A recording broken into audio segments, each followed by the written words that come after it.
আল্লাহর নবীর একজন সাহাবী আব্দুল্লাহ ইবনে সালাম রাদিয়াল্লাহু তাআলা আনহু অনেক বড় একজন জবরদস্ত সাহাবীর নাম। আব্দুল্লাহ ইবনে সালাম রাদিয়াল্লাহু তাআলা আনহু মুশরিক ছিলেন। আল্লাহর নবীর হাতে হাত রাইখা কালেমা পড়া মুসলমান হয়েছে, ইহুদি থেকে এসেছে। তো ইহুদিদের বিশ্বাস আমাদের যেমন সপ্তাহে একটা শ্রেষ্ঠ দিন আছে না নাই? এই বলেন আছে না নাই? এই দিনটার নাম কি? শুক্রবার। ইহুদিদেরও এক সাপ্তাহিক একটা শ্রেষ্ঠ দিন আছে, এই দিনটার নাম কি? শনিবার। ইহুদি ধর্মের রীতি এবং নীতি হলো এই শনিবারে তারা মাছ শিকার করত না। জোরে বলেন, কি শিকার করত না? মাছ শিকার করত না। আব্দুল্লাহ ইবনে সালাম রাদিয়াল্লাহু তাআলা আনহু বলেন, কালেমা পড়ার আগে কি ছিল? আমি বুঝাইতে চাচ্ছি, কি ছিল? ইহুদি ছিল। তারও স্বভাব এবং চরিত্র ছিল, সেও শনিবারে কি ধরতো না? মাছ ধরতো না। আচ্ছা বলেন, ইসলামী রীতি এবং নীতি অনুযায়ী শুক্রবার বলেন, শনিবার বলেন, কোনদিন মাছ ধরা অপরাধ এমন কোন আছে আইন? এমন কোন বিধান আছে? ধরতেই হবে এমন কোন বিধান আছে? ধরা যাবে না এমন কোন বিধান আছে? নাই। আব্দুল্লাহ ইবনে সালাম রাদিয়াল্লাহু তাআলা আনহু চিন্তা করলো, মাছ ধরলে তো অপরাধ হবে না, আবার ধরতেও তো নিষেধ করা হয় নাই। বুঝেন ও যুবক ভাইরা, বুঝো। আব্দুল্লাহ ইবনে সালাম রাদিয়াল্লাহু তাআলা আনহু তিনি চিন্তা করলেন, যদি শনিবারে আমি মাছ শিকার করি, মাছ যদি আমি শিকার করি, মাছ ধরা নিষেধ, আমি মাছ ধরলাম না, কিন্তু ধরলেও তো এটা কোনো অপরাধ না। কিন্তু যদি আমি এই দিন মাছ না ধরি, আমার পরিবারের লোক, আমার এলাকার লোক, তাদের সাথে আমার সম্পর্কটা ভালো থাকবে, বৈরিত সম্পর্ক হবে না, দূরত্ব সৃষ্টি হবে না। মাছ ধরাটাও ওই দিন ইসলামে অপরাধ না, মাছ না ধরাটাও কি না? অপরাধ না। আব্দুল্লাহ ইবনে সালাম চিন্তা করলো, আমি এই দিন মাছ ধরা থেকে নিজেকে বিরত রাখবো, মাছ ধরবো। আমি এই দিন কি করব? মাছ ধরবো। কিন্তু ইসলামী রীতিনীতি অনুযায়ী ধরলেও অসুবিধা নাই, না ধরলেও কি নাই? অসুবিধা নাই। কিন্তু তার গোত্রের লোককে খুশি করার জন্য, ইহুদিদের যেই বিশ্বাস ছিল, সে ওই কাজটা করতে চেয়েছে। আবার ইহুদিদের ধর্মের ভিতরে আরেকটা রীতি ছিল, আরেকটা বিধান ছিল। যেই বিধানটা ছিল, ইহুদিরা উটের গোশত খাওয়া হারাম মনে করত। আপনাদের কাছে প্রশ্ন, বলেন তো দেখি, ইসলাম ধর্মের ভিতরে উটের গোশত খাওয়া হালাল না হারাম? জোরে বলেন, হালাল না হারাম? কেউ যদি খায় তার গুনাহ হবে, আবার কেউ যদি না খায় তার গুনাহ হবে না? গুনাহ হবে না। আব্দুল্লাহ ইবনে সালাম চিন্তা করলো, আমার যেহেতু বসবাস ইহুদিদের সঙ্গে, আমি যদি উটের গোশত না খাই, তাহলে তাদের সাথে আমার সম্পর্কটা ঠিক থাকবে, খাইলে তারা আমার উপরে বেজার হবে। এই জন্য আব্দুল্লাহ ইবনে সালাম রাদিয়াল্লাহু তাআলা আনহু উটের গোশত খাওয়া থেকে নিজেকে বিরত রাখলো। আবার দীর্ঘদিন ইহুদি ছিল, উটের গোশত খাইতো না, রুচিটা আসতো না, তার রুচিটাও কেমন আনইজি ফিল করতেছিল। এই আব্দুল্লাহ ইবনে সালাম যখন তার গোত্রের লোকদের সাথে খুশি রাখার জন্য মাছ ধরার ব্যাপারে সে সম্পর্ক রাখতে চাইল, উটের গোস্ত খাওয়া থেকে নিজেকে বিরত রাখতে চাইল। ওই সময় আল্লাহ তাআলা কালামে হাকিমের এই আয়াতটা অবতীর্ণ করলেন, ইয়া আইয়ুহাল্লাযীনা আমানু, ইয়া আইয়ুহাল্লাযীনা আমানু উদখুলু ফিস-সিলমি কাফা। আল্লাহ তাআলা কাফেরদেরকে ডাক দিয়া বলেন নাই, মুশরিকদেরকে ডাক দিয়া বলেন নাই, ইমানদারদেরকে ডাক দিতেছে, ইয়া আইয়ুহাল্লাযীনা আমানু, ও ইমানদারেরা, ও ইমানদারেরা। মানে আল্লাহ শুধু ইমানদারদেরকে বলেছে তা নয়, আপনি আর আমি যেখানে বসা আছি আমাদেরকেও আল্লাহ ডাক দিয়া বলে, ইয়া আইয়ুহাল্লাযীনা আমানু, হে ইমানদারেরা, উদখুলু, উদখুলু, প্রবেশ করো, উদখুলু, প্রবেশ করো কোথায়? উদখুলু ফিস-সিলমি কাফা। মানে অর্ধেক প্রবেশ করবা আর অর্ধেক করবা তা নয়, পরিপূর্ণভাবে আল্লাহ তাআলা ইমানদারদেরকে বলতেছে ইসলামের ভিতরে পরিপূর্ণভাবে প্রবেশ করা যাও। কে বলছেন? আপনাকে আমাকে ইসলামের ভিতরে, ইসলামের গণ্ডির ভিতরে পরিপূর্ণভাবে প্রবেশ করতে যিনি বলেছেন তিনি কে? জোরে বলেন, তিনি কে? এখন চিন্তা করেন, আপনি এবং আমি ইসলামের ভিতরে পরিপূর্ণ প্রবেশ করেছি না আংশিক প্রবেশ করেছি? হ্যাঁ, এক কথা কয় না কি? আংশিক। বলবেন না হুজুর আমি নামাজ পড়ি, ঠিক আছে, আমি তো ইসলামে ঢুকলাম, আমি রোজা রাখছি, আমি তো ইসলামে ঢুকলাম, আমি তো হজ করছি, আমি ইসলামে ঢুকলাম, আমি তো যাকাত দিছি, আমি ইসলামে ঢুকলাম। ও দোস্ত, শুধু নামাজ পড়া ইসলামের ভিতরে পরিপূর্ণভাবে ঢোকা যায় না, শুধু রোজা রাখা ইসলামের ভিতরে পরিপূর্ণ ঢোকা যায় না, শুধু হজ কইরা ইসলামের ভিতরে পরিপূর্ণ ঢোকা যায় না, শুধু যাকাত দিয়া ইসলামের ভিতরে পরিপূর্ণভাবে প্রবেশ করা যায় না। ও হাজী সাহেব, তুমি নামাজ পড়লা, যাকাত দিলা, হজ করলা, সব করলা, কিন্তু তোমার লেনদেন ঠিক না, তোমার মুআমালা ঠিক না, তুমি না বন্দের হক দাও নাই, ভাই হইয়া বন্দের হক মেরা খেলাইছো। ও হাজী সাহেব, তুমি না তোমার প্রতিবেশীর খোঁজ খবর নাও না। ও হাজী সাহেব, তুমি তো ইসলামের সব মানলা, নামাজ পড়লা, হজ করলা, যাকাত দিলা, নির্বাচন যখন আসলো বদকার নেতার পিছনে লম্বা একটা জুব্বা, লম্বা একটা টুপি পরা ঘুরলা।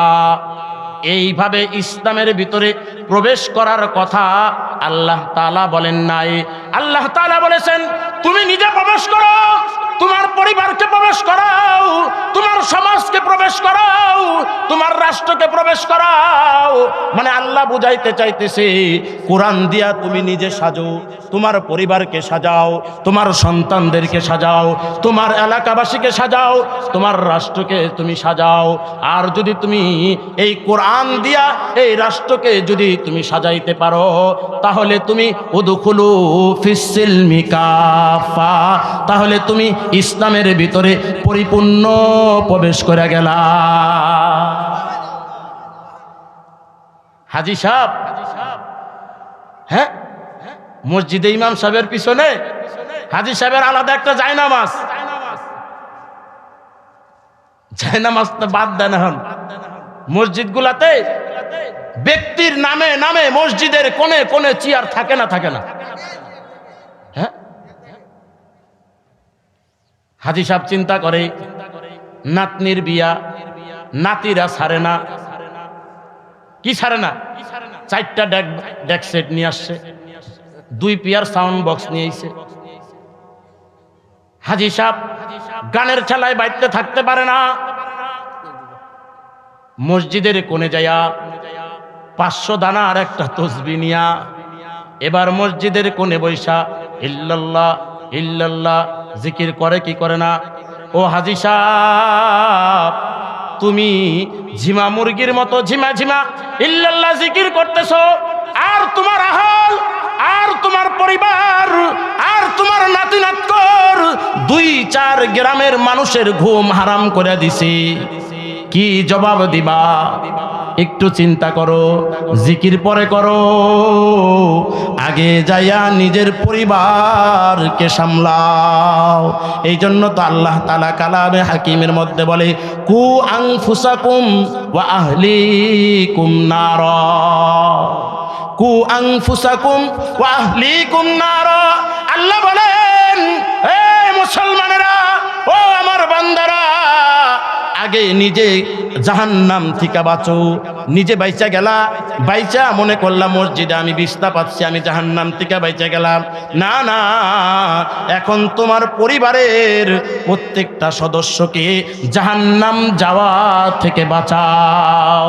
এখন যখন তোমার পরিবারকে তুমি জাহান্নাম থেকে বাঁচায়া রাখলা, এরপরে তুমি এবং তোমার পরিবারের দায়িত্ব হলো তোমার সমাজের প্রত্যেকটা মানুষকে জাহান্নাম থেকে বাঁচায়া আনা। তোমার সমাজ যখন জাহান্নাম থেকে বেঁচে গেল, কোরআনওয়ালা হইল, আলেম প্রেমিক হইল, মাদ্রাসাওয়ালা হইল, হাফেজে কোরআন হইল, এলেমওয়ালা হইল, 5 ওয়াক্ত নামাজিওয়ালা হইল। এখন তোমার সমাজ নিয়ে চেষ্টা করো এই রাষ্ট্রের প্রত্যেকটা মানুষকে কিভাবে নামাজি বানানো যায়। ও দোস্ত, আলা কুল্লুকুম রাইন ওয়া কুল্লুকুম মাসউলুন আন রাইয়াতিহি।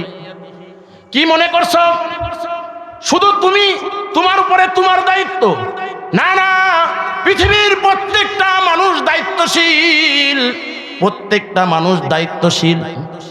ও বাবারা, যারা সন্তানের বাবা হয়েছো, এই সন্তানদের দায়িত্ব কিন্তু তোমার উপরে। ও দাদারা, তোমার সন্তান, তোমার নাতি নাতকুরের দায়িত্ব কিন্তু তোমার উপরে। ও চেয়ারম্যান, তোমার ইউনিয়নের প্রত্যেকটা মানুষের দায়িত্ব কিন্তু তোমার উপরে। ও মেম্বার, তোমার ওয়ার্ডের প্রত্যেকটা মানুষের দায়িত্ব কিন্তু তোমার উপরে। ও এমপি সাহেব, তোমার আসনের প্রত্যেকটা মানুষের দায়িত্ব কিন্তু তোমার উপরে। ও প্রধানমন্ত্রী, এই দেশের প্রত্যেকটা মানুষের দায়িত্ব কিন্তু তোমার কাঁধের উপরে। এই প্রত্যেকটা মানুষকে কোরআনওয়ালা বানানো, এটা তোমার উপরে দায়িত্ব।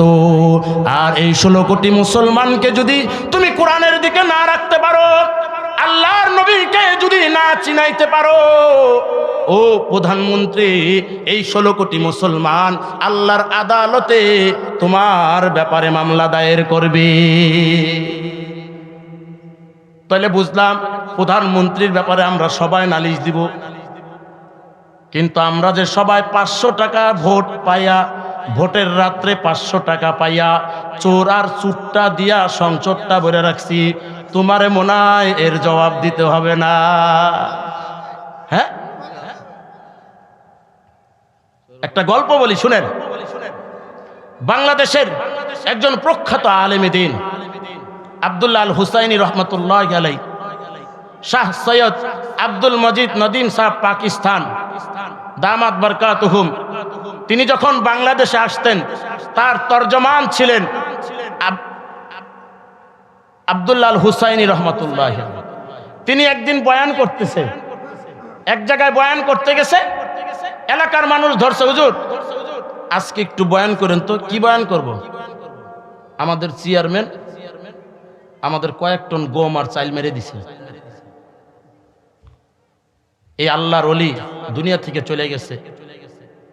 বয়ানের মঞ্চে উঠে বয়ান করতে করতে শেষ পর্যায়ে সমস্ত লোকদেরকে ডাক দিয়া বলল, এই শুনেন, আপনাদের চেয়ারম্যান বলে আপনাদের কয়েক টন চাউল আর গম মেরে খেয়েছে। এখন সবাই তো বলতেছে যে হ্যাঁ, আমাদের চেয়ারম্যান আমাদের গম চাল মেরে খেয়েছে। তাইলে আচ্ছা, আপনারা যেখানে আছেন বলেন তো দেখি, কে এমন একজন ব্যক্তি নাই যে নির্বাচনকে উপলক্ষ করে চেয়ারম্যানের কাছ থেকে 1 কাপ চা খান নাই? এখন আর কেউ হাত তুলে না। আব্দুল্লাহ আল হুসাইনি রহমতুল্লাহ আলাইহি ওই দিন বলেছিলেন যে চেয়ারম্যান তার জমি বিক্রি করে, তার প্রত্যেক সম্পত্তি বিক্রি করে আপনাদেরকে চা খাওয়াইছে, আপনাদের কাছ থেকে ভোট কিনে নিছে। এখন আপনাদের উপরে বরাদ্দকৃত ধান, চাউল, গম, রিলিফ যা আছে সবকিছু বেচা এখন সে তার জায়গা কিনবে। এটাই ইনসাফ। এটা কি ইনসাফ? আপনি যেমন বেছে নিবেন আপনার উপরে কিন্তু তেমনই আসবে। এজন্য যাই হোক, আল্লাহ তাআলা বললেন উদখুলু ফিস-সিলমি কাফা, আংশিক ভাবে ইসলামের ভিতরে পরিপূর্ণ আংশিক ভাবে প্রবেশ করো, তাই না? কথা কয় না কি? আরে জোরে কর না কি?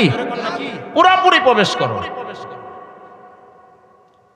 আরো বুঝেন, আল্লাহ তাআলা কালামে হাকিমের মধ্যে আরেকটা আয়াত আমি তেলাওয়াত করেছিলাম, ওয়া মিনান নাসি মান ইয়াশতারি লাহুয়াল হাদিস, ওয়া মিনান নাসি মান ইয়াশতারি লাহুয়াল হাদিস। এই যে আয়াত, এই আয়াতের শানে নুজুল হলো মক্কার একজন কুখ্যাত মুশরিক ছিল, কি নাকি কুখ্যাত মুশরিক, নাম তার নজর ইবনে হারিস। নাম কি? নজর ইবনে হারিস। আল্লাহর নবী কুরআনুল কারীমের তেলাওয়াতের মাধ্যমে মানুষকে আকর্ষণ করে, কোরআনের আলোচনার মাধ্যমে মানুষকে তার দিকে ডাকে। আর কোরআনের আকর্ষণে, কোরআন হলো এটা একটা ম্যাগনেটের মতো, কোরআনের তেলাওয়াতের মাধ্যমে মানুষ খালি আল্লাহর নবীর সামনে আসতে থাকে, মজমা দিন দিন বড় হইতে থাকে, আল্লাহর নবীর দল আস্তে আস্তে খালি বড় হইতে থাকে। মক্কার মুশরিকদের জ্বালা পোড়া আর সহ্য হয় না। কেন রে?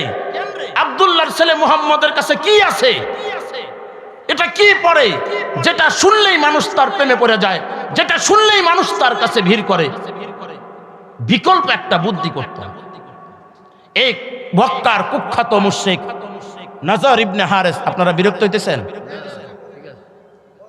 নজর ইবনে হারিস ইরানে গেছে ব্যবসার জন্য। কোথায়? ইরানে। যাইয়া দেখে ইরানের বিভিন্ন মোড়ে মোড়ে, ইরানের বিভিন্ন জায়গায়, বাজারগুলোতে ছোট্ট ছোট্ট মজমা, চতুর্দিক থেকে লোক গোল করে বসে রয়েছে। এই নজর ইবনে হারিস চিন্তা করলো, যায় দেখি তো ওই জায়গায় কি হয়। এখন নজর ইবনে হারিস যায় দেখে সমস্ত পুরুষ মানুষ চতুর্দিক থেকে ঘিরাদা ধরছে, আর একজন হাফ প্যান্ট পরা মহিলা ছোট্ট একটা স্টেজ বানাইছে, ওই জায়গায় হেলা ঢুলা নাচতেছে আর গাইতেছে, আর ইরানের সমস্ত মানুষরা বাজারঘাটে সবাই দেখতেছে। এই মক্কার কুখ্যাত মুশরিক নজর ইবনে হারিস, তার মাথায় তো সব সময় শয়তানি, সব সময় কি শয়তানি। সে চিন্তা করলো, এই নাচ গান যদি মক্কায় নেওয়া যায়, আর আব্দুল্লাহর ছেলে মুহাম্মদ যে কোরআন পড়ে তার বিপরীতে যদি এই নাচ গানের আয়োজন করা যায়, তাহলে হয়তো ওই জায়গা থেকে কিছু মানুষ আমাদের দলে আনা যাবে। চিন্তা করছেন কত বড় শয়তান? হ্যাঁ, আচ্ছা বলেন, এই নজর ইবনে হারিসের পরিকল্পনা আব্দুল্লাহর ছেলে মুহাম্মদকে ঠেকানো না কোরআনকে ঠেকানো? এক কথা কয় না, কাকে ঠেকানো? কোরআনকে ঠেকানো। সে ইরান থেকে কিছু নর্তকীকে ভাড়া করে মক্কায় আনলো। মক্কায় আনার পরে এক সাইডে আল্লাহর নবী কোরআনের তেলাওয়াত করে, সবাই শুনে, আর এই মক্কার কুখ্যাত মুশরিক নজর ইবনে হারিস আরেক জায়গায় নাচ গানের আয়োজন করে গানের মাধ্যমে কোরআন থেকে লোকদেরকে দূরে সরাইতে চায়, কোরআনের সম্পর্ক থেকে মানুষকে দূরে সরাইতে সরাইতেছে। আল্লাহ তাআলা এই মক্কার মুশরিকদেরকে লক্ষ্য করে কোরআনুল কারীমের মধ্যে বলেছেন, আল্লাহ তাআলা বলেন যে ওয়া মিনান নাসি মান ইয়াশতারি লাহুয়াল হাদিস। এই যে হাদিস যে শব্দটা ব্যবহার করেছে, এই শব্দ দ্বারা মুফাসসিরিনে ইকরাম ব্যাখ্যা করেছেন। ব্যাখ্যা কি জানেন? এই হাদিস শব্দ দ্বারা হলো, কোন মুফাসসিরিনে ইকরাম বলেছেন ঢোল, তবলা, কোন মুফাসসিরিনে ইকরাম বলেছেন না ঢোল তবলা তো আছেই, এটা গানও। আবার কেউ কেউ বলেছে এই লাহুয়াল হাদিস দ্বারা উদ্দেশ্য হলো যে সমস্ত কাজের মাধ্যমে মানুষ কোরআন থেকে বিমুখ হয়, এগুলো সব লাহুয়াল হাদিসের কি অন্তর্ভুক্ত। এই যে মক্কার মুশরিক কুখ্যাত নজর ইবনে হারিস যে দুঃসাহস করেছে কোরআন থেকে মানুষকে দূরে সরানোর জন্য, আল্লাহ তাআলা এই মুশরিকদেরকে কিয়ামত পর্যন্ত যারা কোরআন থেকে মানুষকে দূরে সরানোর জন্য নাচ গানের আয়োজন করে, কনসার্টের আয়োজন করে, যাত্রা পালার আয়োজন করে, খেলাধুলার আয়োজন করে, তাস খেলার আয়োজন করে, জুয়া ক্যাসিনো খেলার আয়োজন করে, এরা সবগুলো লাহুয়াল হাদিসের অন্তর্ভুক্ত। তাদের ব্যাপারে আল্লাহ তাআলা বলেন লিউদিল্লা আন সাবিলিল্লাহি বিগাইরি ইলম ওয়ায়াত্তাখিদাহা হুজুয়া উলাইকা লাহুম আযাবুম মুহিন।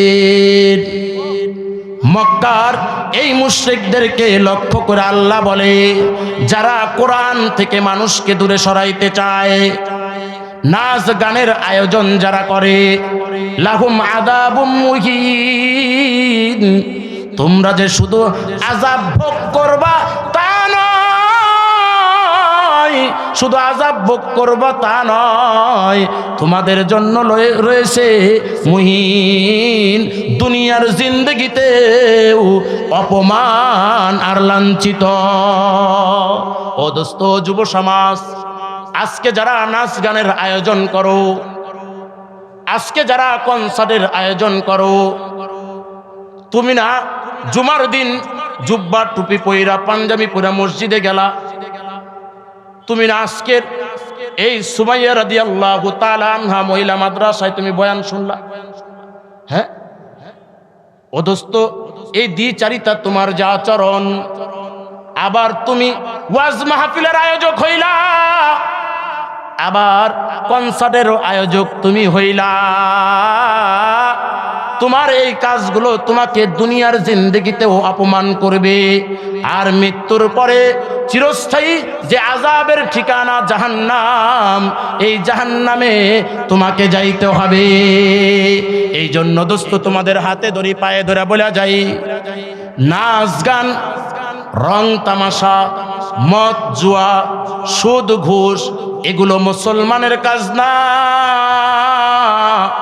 এগুলো হলো বিধর্মীদের কাজ। চিল্লায়া বলেন, মুসলমান গানে যাইতে পারে, মুসলমান সুদ খাইতে পারে, মুসলমান জিনা করতে পারে, মুসলমান তাস খেলতে পারে, মুসলমান ঘুষ খাইতে পারে, মুসলমান চাঁদাবাজি করতে পারে, হ্যাঁ, সন্ত্রাসবাদ করতে পারে, হ্যাঁ, ছিনতাই করতে পারে, ডাকাতি করতে পারে না। না ও দোস্ত, মুসলমান, ইন্নাদ-দীনা ইনদাল্লাহিল ইসলাম, আপনার আমার ধর্মটা হলো আল্লাহ তাআলার কাছে একমাত্র মনোনীত ধর্ম। আর এই ধর্মের মূল হলো, এই ধর্মের অনুসারীর হাতে পৃথিবীর কোনো মানুষ ক্ষতিগ্রস্ত হবে না। মুসলমানদের হাতে ইহুদি, খ্রিস্টান, বৌদ্ধ যত ধর্মের মানুষ আছে, সমস্ত ধর্মের মানুষ মুসলমানদের কাছে নিরাপদ। মুসলমানদের কাছে কি? লক্ষ্য করেন, ভারতে অল্প কিছু মুসলমান হিন্দুদের কাছে নিরাপদ না অনিরাপদ? কথা বলে। এতদিন তো বুঝছিলাম শুধু হিন্দুদেরকে মারে, এখন খ্রিস্টানদের বড়দিনে দেখি খ্রিস্টানদেরকেও মারে। হ্যাঁ, কিন্তু বলেন এই 16 কোটি মুসলমানের বাংলায় আমি সব জায়গায় গর্ব করে বলি, সিনা টান করে বলি, আমার এই 16 কোটি মুসলমানের বাংলায় কোনো মুসলমান আজও পর্যন্ত ধর্মীয় উস্কানিতে বিধর্মিক কোনো উপাসনালয় কোনো মুসলমান আক্রমণ করে নাই। বলতে পারবেন রামুতে ঘটনা ঘটলো? ও দোস্ত, আমার দেশে কিছু রাজনীতিবিদ আছে, দুশ্চরিত্র কিছু রাজনীতিবিদ আছে, তারা রাজনীতির ভোট নেওয়ার জন্য বিভিন্ন পূজা মণ্ডপে তারা হামলা চালায়। নারায়ে তাকবীর, নারায়ে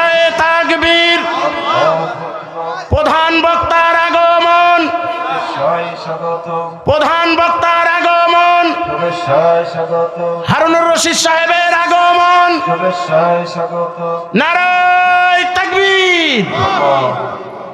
দোস্ত বলতেছিলাম, ইয়া আইয়ুহাল্লাযীনা আমানু উদখুলু ফিস-সিলমি কাফা, বলেন আমাদেরকে ইসলামে প্রবেশ করতে হবে আংশিক না পরিপূর্ণ?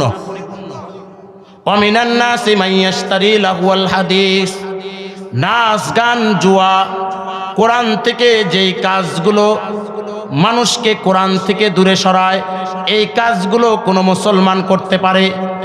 এই জোরে বলেন, করতে পারে? কোনো মুসলমান করতে পারে না। শেষ কথা বলি, শেষ যে কথাটা বলি দোস্ত, একটু চিন্তা করো, একটু মনোযোগ সহকারে শোনো দোস্ত। যদি ইহুদি খ্রিস্টানের সাথে তোমার কর্ম মিলা যায়, বিধর্মীদের সাথে যদি তোমার চলাচল বেড়া যায়, বিধর্মীদের পোশাক যদি তোমার শরীরে দেখা যায়, বিধর্মীদের সাথে তাল মিলাইয়া তুমি যদি নাচ গানের ব্যবস্থা করো, দোস্ত ছোট্ট একটা কথা বলি, আল্লাহর নবী জনাবে রাসূলুল্লাহ সাল্লাল্লাহু আলাইহি ওয়াসাল্লাম যখন মৃত্যু চলে আসছে, আজরাইল আলাইহিস সালাতু ওয়াস সালাম জান কবজ করবে, আল্লাহর নবী অনুমতি দিলেন। অনুমতি দেওয়ার পরে আজরাইল আলাইহিস সালাতু ওয়াস সালাম জান কবজ করার জন্য আল্লাহর নবীর শরীরে যখন হাত দিছে, আল্লাহর নবীর দুই চোখ বায়া বায়া থরথর করে পানি পড়া শুরু হয়েছে। আল্লাহর নবী আজরাইল আলাইহিস সালাতু ওয়াস সালামকে ডাক দিয়া বলে, ও আজরাইল, মৃত্যু যন্ত্রণা কি এত কঠিন? আমার উম্মতদেরও কি এমন কষ্ট হবে? আমার উম্মতদেরও কি এমন কষ্ট হবে? আজরাইল আলাইহিস সালাতু ওয়াস সালাম বলছে, ওগো আল্লাহর নবী। আল্লাহর নবী বলে, ও আজরাইল, মনে হয় উহুদ পাহাড়টা আমার বুকের উপরে চাপাইয়া দেওয়া হয়েছে। ও আজরাইল, এমন কষ্ট কি আমার উম্মতদেরও হবে? আজরাইল আলাইহিস সালাতু ওয়াস সালাম ডাক দিয়া বলে, ওগো আল্লাহর নবী, আজকের আগে এত সহজে কারো জানটা কবজ করা হয় নাই, আর আপনার পরেও এত সহজে কারো জানটা কবজ করা হবে না। আল্লাহর নবী চিন্তিত হয়ে গেলেন, ও আজরাইল, আমার উম্মতদের কি অবস্থা হবে? দোস্ত, আল্লাহর বন্ধু, তার যদি মৃত্যু যন্ত্রণা এত হয়, সে যদি এত কষ্ট অনুভব করে, তোমার নামাজের ঠিক নাই, তোমার যাকাতের ঠিক নাই, তোমার হজের ঠিক নাই, তোমার রোজার ঠিক নাই, তোমার মুআমালাত মুআশারাত ঠিক নাই, তুমি তো ইসলামের ভিতরে ইয়া আইয়ুহাল্লাযীনা আমানু, আল্লাহ যেভাবে বলেছে, ও ঈমানদারেরা, উদখুলু ফিস-সিলমি কাফা, ইসলামের ভিতরে তুমি পরিপূর্ণভাবে প্রবেশ করো নাই, আংশিক প্রবেশ করেছো। যে পরিপূর্ণভাবে প্রবেশ কইরা তার যদি মৃত্যু যন্ত্রণা এত বেশি হয়, ও দোস্ত, একবার চিন্তা করে দেখো, তোমার আমার অপরাধের শেষ নাই, তোমার আমার মৃত্যু যন্ত্রণা কত বেশি হবে। এজন্য দোস্ত, আপনার আমার দায়িত্ব এবং কর্তব্য হলো উদখুলু ফিস-সিলমি কাফা, আমরা ইসলামের ভিতরে পরিপূর্ণভাবে প্রবেশ করব ইনশাআল্লাহ। নাংশিক কি বলেন? কি পরিপূর্ণ? আল্লাহ পাক রব্বুল আলামিন আমাদের সকলকে এই স্বল্প সময়ে যে বিষয়গুলো বললাম, আবারও যুবকদেরকে বলি, হ্যাপি নিউ ইয়ার তোমার জন্য না, 31st নাইট উদযাপন করা তোমার জন্য না, তোমার জন্য আল্লাহ তাআলা রাত উদযাপন করবা, কদরের মতো রাত্রি দিয়েছে, এক রাত্রি ইবাদত করবা, 1000 রাত ইবাদত করার সওয়াব আল্লাহ তোমার আমলনামায় দান করবেন। তোমার জন্য রাত জাগা ইচ্ছা হয়, 365 দিন আল্লাহ তোমার জন্য রাত জাগার জন্য অপশন খোলা রাখছে। ইহুদি খ্রিস্টানদের রাত 12টার পরে শুরু হয়, মাগরিবের পরেই আল্লাহ তাআলা তোমাকে ডাকে, আলা আমি মুস্তাগফির। ও আমার বান্দা, কে আছো অপরাধ, আমার কাছে চাও, আমি তোমার অপরাধ ক্ষমা করে দিব। কে আছো ঋণগ্রস্ত, আমার কাছে চাও, আমি তোমাকে ঋণ থেকে মুক্তি দান করব। কে আছো অসুস্থ, আমার কাছে চাও, আমি আল্লাহ তোমাকে সুস্থতা দান করব। কি একদিন না 365 দিন? আল্লাহ পাক রব্বুল আলামিন আমাদের সকলকে বুঝার তৌফিক দান করুক, আমল করার তৌফিক দান করুক। ওয়া আখিরি দাওয়ানা আনিল হামদুলিল্লাহি রাব্বিল আলামিন। আসসালামু আলাইকুম ওয়া রাহমাতুল্লাহি ওয়া বারাকাতুহু।